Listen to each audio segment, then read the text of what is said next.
The final portion of this course is to ensure you understand how to securely deploy and maintain your applications. In this module, we're going to talk about the importance of secure deployment. We're going to look at security practices for the host, network, application levels, as well as looking at IIS and .NET. We'll also be looking at SQL Server security and basic maintenance and monitoring activities.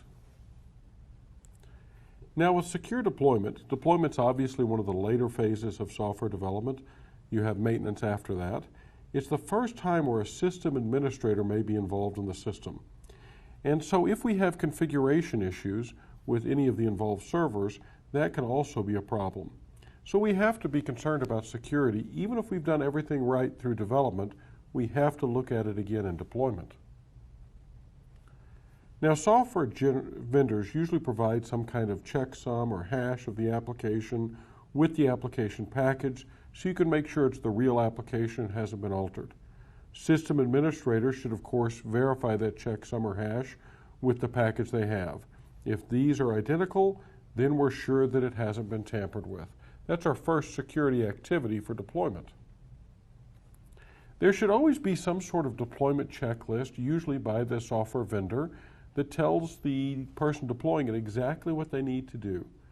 Don't make up your own deployment checklists. They may not be appropriate. They may not line up with the developer's checklists. Now here we're looking at ensuring security at various levels. And this chart shows you a variety of levels from the database server to the operating system to the network. But notice that patches and updates affects all of these levels. IIS must be patched and updated, .NET, SQL Server, Windows itself, any network devices like routers, firewalls, and switches. All of these must be patched and updated. Let's look first at security at the host level. The production environment must be secured, and the machine hosting IIS has to be secured. The physical security is just as important as the operating system security, and making sure all of the other software installed on the server is also secure. So we have to check all of the services that the application security will depend on. Now here we're looking at physical security. The bottom line, and those of you who've taken the Certified Ethical Hacker course probably already know this, is breaking into a system if you have physical access is so much easier than doing it remotely. So ensuring that the server is actually in a secure area is a fundamental part of development and application security, making sure we have the appropriate physical access controls. Now here we have a list of items we'd like to look at, components and characteristics. Patches are pretty obvious. We need to make sure that we're deploying patches on the web server in such a way that it's securely deployed. We want to make sure the patches themselves are valid. We want to make sure that any services that are not required are turned off. We want to make sure no unsecure protocols are used. For example, Telnet is famously insecure. Instead, use SSH. Look at the user accounts on that particular system. Look at their authorization and authentication policies. Look at file and directory permissions. Consider any shares, and if not needed, disable the shares. At the same time you're turning off services, you're turning off any unused ports. And of course, make sure you absolutely secure the registry for that machine. But what about the network level? Of course, we still have patches and updates to routers and switches. We still have to make sure unused protocols and ports are blocked. We want to make sure that we're looking at ingress and egress filtering. We want to make sure we're screening packets like large ping packets, time to live that has been manipulated to a small number, things like that. We want to make sure we have good, strong administrative access control. Any unused services are disabled. Things like the finger service could be disabled. Make sure we have a lot of logging and auditing on our network. That should happen in any case. And of course, intrusion detection systems. There needs to be a good firewall on your network. Now, firewall software and operating systems are patched as well as everything else. Make sure we have good filtering policies and application-specific filters. Make sure the firewall does a lot of logging and auditing. And of course, the perimeter network must be covered as well as any subnetworks. Now, we had mentioned in an earlier lesson that firewalls and IDSs were not enough to secure your software, and that's true, but once you've done good software development, now we need to also have those devices to have good network security. Switches, again, patching them and updating them, making sure no defaults are left on, making sure virtual LANs are not overly or underly used, and of course unused services are disabled, and whenever appropriate, we want to encrypt switch traffic. What about the application level? Web application firewalls, very common, have been around for a long time, and you can see an example of one here. Now, you want a web application firewall directly between your web server and any external entity, and I mean external to your web server, not external to your network. Web application firewalls usually combine stateful packet inspection along with specific HTTP and web-based attacks.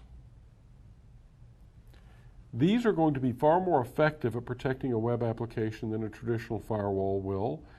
They often can protect cookies, they can help prevent cross-site request forgery or URL tampering, they can help with data validation issues. Now, don't think of a web application firewall as a replacement for secure coding. It's an adjunct to secure coding. There are limitations. You can't just say, I'm going to do web application firewall, so don't need to worry about input filtering. That's not true. Sometimes these firewalls get deployed and ignored, so we need to pay attention to that. Making sure we understand that we have an effective web application firewall with the latest technologies, and it's not going to do complete database security or complete web attack security. It wasn't meant to. It's meant to provide you more coverage than a traditional firewall. Only if it's managing the session can it do things about session fixation, and usually that's not a good idea to have them manage the session. Like any other firewall, a web application firewall is susceptible to false positives and false negatives. Here we see a few vendors. Again, we're not trying to endorse one of these over others, but these are just some of the ones available for you today. You may want to investigate. Certainly use one of them. Which one is up to you? Let's look at security at the IIS level, or web server itself. Now, Windows Server 2012 or Windows Server 2016 all have IIS. Windows 10 also has IIS, and it even has filtering involved. So you can have your IIS to filter on either the server or the client. Now, to be honest, you shouldn't be running web applications on Windows 10 client. That's just for testing and development. You should be using a server. So we can then, once we've enabled filtering, and although the slides say Windows Server 2012, this is also applicable to Windows Server 2016, you can go and do the request filtering, and that adds a little extra security into your web server. You can set up limits, and this is done in the action pane and shown right here. It looks exactly the same in Server 2016. You can allow or deny specific file name extensions. I probably wouldn't let someone upload an executable, for example. Things like that you may want to manage here. And here we can see specific request filtering, and you can see where you choose allow or deny. So I'm allowing TXT, but I'm denying INC files. Adding a hidden segment. Now here we're showing you exactly where you go to look at this feature. You do the request filtering, and you look at the Hidden Segments tab. And in the Actions pane, you click Add a Hidden Segment, and you have a dialog that will walk you through the process. Adding limits for HTTP headers and request filtering. IIS will allow you to go to the Home pane. Again, go to Request Filtering. In the Actions pane, you're going to see Add Header, and now you can add particular size limits. This is to prevent certain types of attacks. Denying an HTTP verbs in request filtering. What we're talking about here is looking at request filtering and making a very specific denial. And you can see here where we've gone a little more further down into the path, and we're denying the HTTP trace verb. That's to prevent someone from doing specific tracing of the traffic. Here we're using the app command And that's allowing us to also do request filtering. You may want to do it from the GUI. You may want to set it in this method. It's the exact same outcome either way. And here we see another detailed view of using app command to do your request filtering. And we can follow through with a number of different things that can be filtered here, as many as you'd like to add. And some of these were added with IIS 7.5 and are still in there today. Always allowed URLs. Are there specific URLs that you want to whitelist? That's done also through the app command. Filtering file attributes, we can look at a whole list here. You see an example and how the app command executable is used to set this. So we have specific items we're going to filter based on our filtering rules established here. You can set the configuration of websites and virtual directories of the applications with all these different settings: website location, script mappings, permissions, authentication, and there are several others. Make sure you set these appropriate to your web application needs. The location, it obviously needs to be somewhere, but a new recommendation has come out. Rather than putting everything under inetpub www root, which is usually on your C drive, which is the root drive, which will also have Windows on it, let's make a different volume, the D drive, and put a www root there. And that becomes our root directory for all of our web applications. Now, even if someone is able to execute directory traversal and to get outside of the root, they're not on our actual root C drive where they can access the Windows directory. Here we're looking at some other items to handle in website location, like securing remote data services. That's a component that enables the controlled internet access to remote data sources through IIS. Unless you absolutely need that, remove it.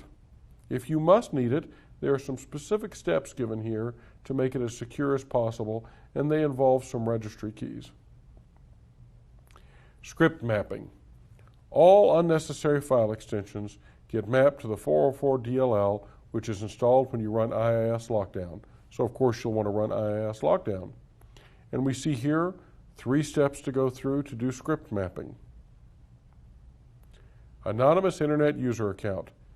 You might, of course, need anonymous users to visit your website. You want new customers. Ensure that you set the configuration of the application to use some non-default anonymous internet user account. Make one up for this purpose. And here we can see the process right through step by step on this screen. Edit anonymous authentication credentials. Here we can set this person up as a specific user, and obviously a user with the most minimal privileges possible. That way, if it does happen to get compromised, less damage is done. Here's a sample anonymous authentication configuration element.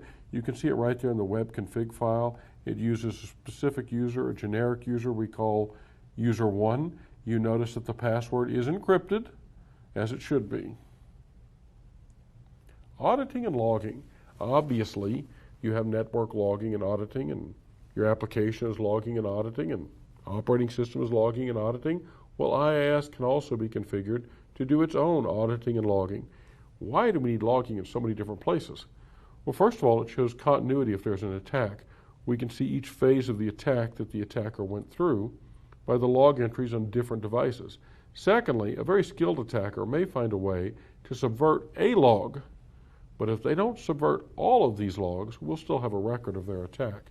And you can see right here, it's very easy to turn on logging and to set the log location. Then, as we mentioned with application logging, you're going to go set permissions so that most people can't even access this log, and that the least privileges possible are used throughout accessing this log. Web permissions. You have things like read, write and execute, script source access, and write. The bottom line is each user should have only those permissions that are absolutely necessary to perform their actions. Many casual users will only need read permissions. They're only viewing your website. They don't need to write anything. This is a really interesting and powerful feature of IIS. IP address and domain restrictions. so we can restrict access to the web server. I can add IP restrictions and denying access to specific IPs and domains. Usually, some of the cyber threat intelligence web sources will keep you up to date on known attack sources, and you can add those to your restricted list. Here we see screen by screen specifically how you can add a particular IP address and deny access to your web server. Authentication settings. Now, some of this we spoke about in an earlier lesson because it goes hand in glove with authentication on your application. But ensure that you set anonymous access only to the publicly accessible areas of your site. If multiple authentication options need to be configured, make sure you check their cumulative effect and make sure you haven't given more permission than you intended to. Make sure all credential exchanges are protected using SSL or TLS. The parent path setting in IIS. Ensure that that setting is disabled, and that prevents directory traversal. The person can't use the ... to try to move up a directory. Classic ASP parent paths are disabled by default, and you can check to see if they're disabled looking right here at IIS homepage, and we go in and we're changing the enable parent paths to false. Front page server extensions. Those are obviously used for front page websites. Ensure you disable those unless they're absolutely required. Chances are you're not using front page anymore unless it's a very old web application you're supporting. Anything we can do to reduce the attack surface is a good idea. IS API or ISAPI filters. They protect vulnerabilities in these filters from being exploited by uninstalling the ones we don't use. So we go through and we see any filters in IIS Manager we don't need, and we take them out.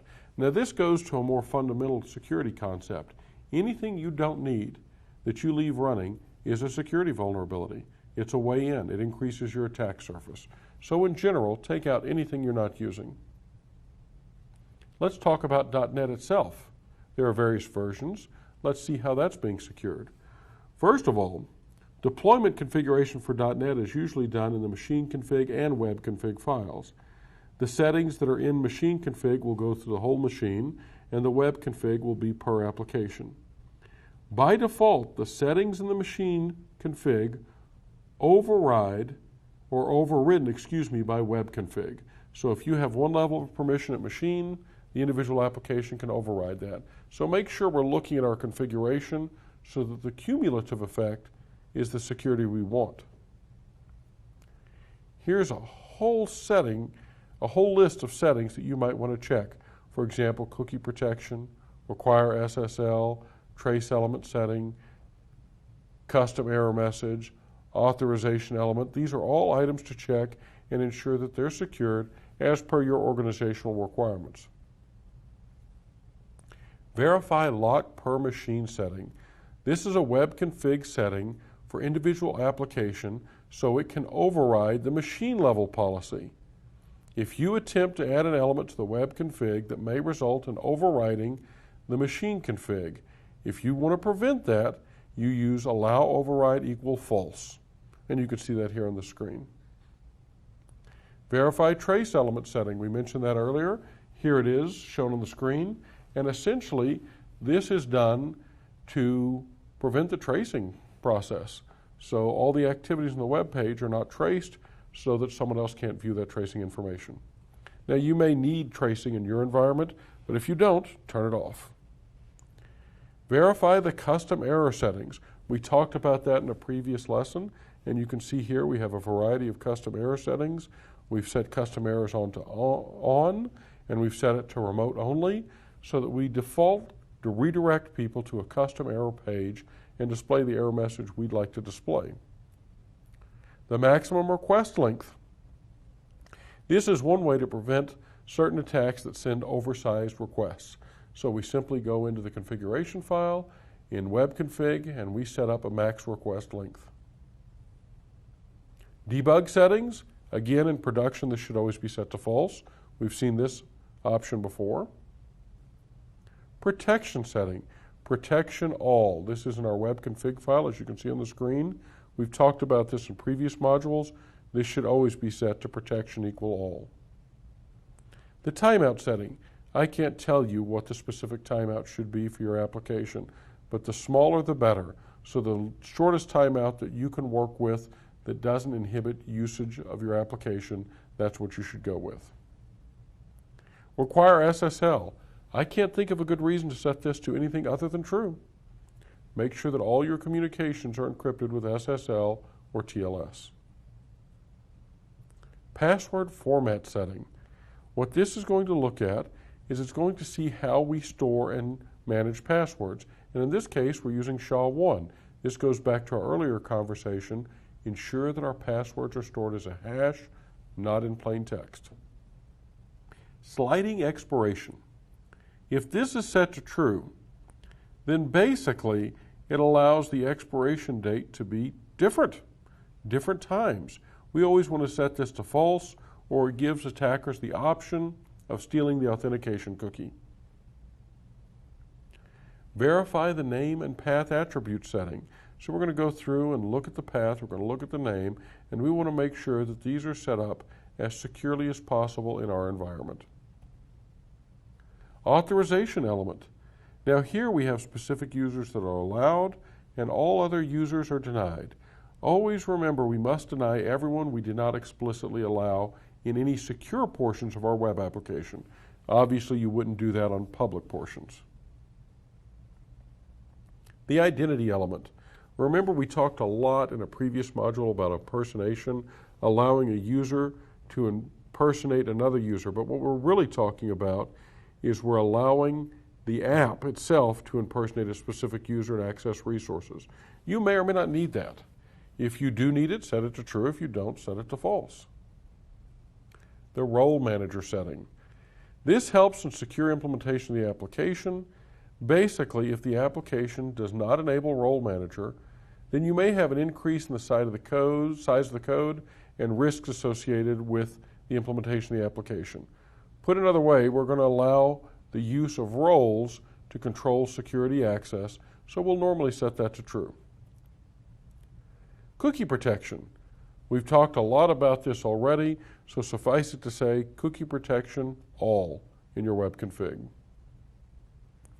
Cookie require SSL, that's another one we've discussed before, that should be set to true. Cookie timeout, the shortest time you can effectively work with. Create persistent cookie, unless you absolutely must have it, set it to false. Now, we've talked about cookie handling before. We've also talked about session handling before. Setting up your session handling through your web config will improve that entire process. So, we're looking at things like encrypting the element by using state connection string, and here we can see encrypt equal true. So we're encrypting one of our session state elements. Here we verify the decryption key and validation key, and you can see that we're auto-generating both validation and decryption key and isolating apps. This allows us to have each app have its own keys, and thus one app's key won't work for another app. Here we're looking in the situation where we have a web farm and we're using validation and decryption keys. Now here the auto-generating probably won't work, so we've manually generated the keys here. What about the validation setting? Here there are situations where users are accessing view state data and we don't want them to tamper with it, so we're going to validate using AES and perhaps even HMAC SHA-256 for integrity. Whatever options you choose, just check and make sure they're configured here. The trust element. This restricts the application from overriding the settings in the web config file.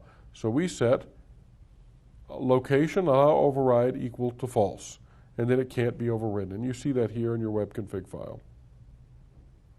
HTTP handler settings, or more to the point, verifying them. You can see here we have HTTP handlers, and we've set their type, and that's all done right here in web config. This will return an error to users that are requesting forbidden file types. Process model settings. This is another element on our configuration file. The username and password for the process model should be encrypted, and this can cause some issues, so we encrypt the credentials by storing them in the registry. And here you see that exact code. Health monitoring. You normally want to set this to true unless you have a compelling reason to turn it off, and we talked a great deal about how this works in previous modules. We're just checking to ensure that it's turned on. What about security at the SQL Server level? Now, we said before that you have mixed mode authentication or Windows authentication. Either one can be used. If possible, we want to use Windows authentication, use Windows users. We don't want to use mixed mode unless we have to. Now here we can see exactly in SQL Server where you're going to go into SQL Server, right-click on the server, find the properties, and choose the authentication method. If you must use mixed mode, make sure there's a very strong password for the system administrator for SQL Server. Don't use the system administrator to connect from your web application. Use some other account with, again, the least privileges. Make sure you use the same Windows policies you're using in your domain, and change that sysadmin password at regular intervals. Here we see a secure mixed mode authentication, and you can see we're enforcing password policy, we're enforcing password expiration. Configuring password enforcement options for standard SQL Server logins. You configure the password enforcement options by Control Panel, Administrative Tools, and Local Security Policy. And here we see a specific policy where we're looking at password history, minimum password age, minimum password length, account threshold. All of these sorts of things need to be set to make sure that all of our logins for SQL Server comply with our security requirements for user accounts and passwords. Any unused accounts must be disabled if not deleted. Always. As soon as someone leaves the organization, disable their account. If there are default accounts that you don't use, then disable them. You probably don't log on to your SQL Server as guest. Well, let's disable any access for the guest. Turn off the SQL Server browser service. If you're going to use the browser service, make sure it's running in as low privileged account as possible, but it's better to turn it off, particularly if you have a default instance of SQL Server, and here we can see simple steps to disabling that. Any unnecessary features and services. There are features like there is a stored procedure called XP_command shell, which allows someone to launch a command shell. Now, if someone's doing a SQL injection, that would be a great target. Well, if we're not using it, turn it off. The Configuration Manager for SQL Server will allow you to disable any unnecessary features and services. Don't install any sample code or sample databases on a production server, and if they're accidentally installed during installation, remove them. And here we see the SQL Server Configuration Manager. We're looking at it in Windows 10, but it'll be pretty much the same in any Windows. And we're going through looking at various services that may need to be disabled. To disable that command shell I talked about, there's the stored procedure config. And we simply execute and we configure XP_command shell and pass it as 0, and we've turned it off. Server account management and selection. As we've said from the beginning, least privileges has got to be in your mind as a primary thing that you're thinking about. Always use specific user accounts for SQL Server services, and of course with the least privileges. Use a separate account for each service, not one service controls it all. Make sure that the SQL Server service account has full control permissions on data, because it will need to read, write, backup, and all those things. Use SQL Server's groups to manage privileges for SQL Server. Always look at the SQL Server Configuration Manager. It's a great way to look at not only accounts, but other items you may want to change. Change the service account passwords at regular intervals, and don't run SQL Server services using administrator accounts such as local admin or domain admin. And here we see exactly how we would go through using a built-in account for SQL Server, and we're doing this in Windows 10. Administrative access. Only use that when absolutely required. If you can do something with a lesser account, do it. restrict the number of administrative accounts, and make sure that we are always maintaining that least privileges concept. If someone doesn't need administrator access, don't give it to them. You could also rename your SA account. Now, we're showing you on the screen how to do this, and frankly, this is security through obscurity, which by itself is not security, but it creates one more hurdle for the bad actor to try to identify which is the SA account to try to compromise it. It is possible to hide SQL Server instances. The SQL Server browser displays SQL Server instances installed on the computer, and attackers can browse that list and looking for instances of SQL Server. So you can prevent the server browser service from revealing that instance. It's recommended you hide those SQL Server instances. And here we see exactly how to do that. It's not terribly complicated. It's another example of security through obscurity, which again by itself is insufficient, but coupled with other techniques, it can be a valuable part of your security posture. Encryption. SQL Server supports encryption, so let's make sure we use it. Specifically on sensitive data, password protect any keys, encrypting anything important or sensitive. You may choose to encrypt everything, but at least encrypt sensitive data. Now here we're seeing step by step the stored procedures needed to create a database master key, to back it up, to create a certificate, and to encrypt data using that key. It's not terribly complicated. Any competent SQL Server administrator can accomplish these tasks. You can encrypt the entire database and log file using SQL Server transparent data encryption. Basically what this means is that someone who's logged in won't really notice the encryption, but if I try to circumvent the system and go right at the data, it'll be encrypted and I can't read it. The encryption is performed by the database engine without the client even being aware of it. And here we see how to accomplish that. We of course have to create a master key and a certificate, and then we set the database to use encryption. You can also configure SQL Server just like your application to send and receive all data encrypted with SSL or TLS. And you can see here it's terribly simple to do. We're using the SQL Server Manager Management Console to do this, and it's a step-by-step process. Auditing. Make sure we have SQL Server auditing turned on and that it's checked from time to time. Make sure we've configured certainly to audit failed and successful logins and any other suspicious activity. So here we're actually doing a query to see what has happened. We're auditing what's in our logs. Now here we see the specific configuration screen where we're turning on both failed and successful logins are going to be audited. Now that you've handled secure deployment, what about ongoing maintenance and monitoring? Well, that's a part of application security as well. Maintenance and monitoring is ongoing and iterative. You're going to constantly revisit these issues, and you're going to be looking at the operating system, the web server, and the application. Because even if everything was perfectly secured at deployment, situations change. So we have to ongoingly monitor and maintain the system. Here's a list of maintenance activities for the operating system. Now, we don't have to read each and every one of these. You have the list in front of you, but let's talk about a few that are common issues.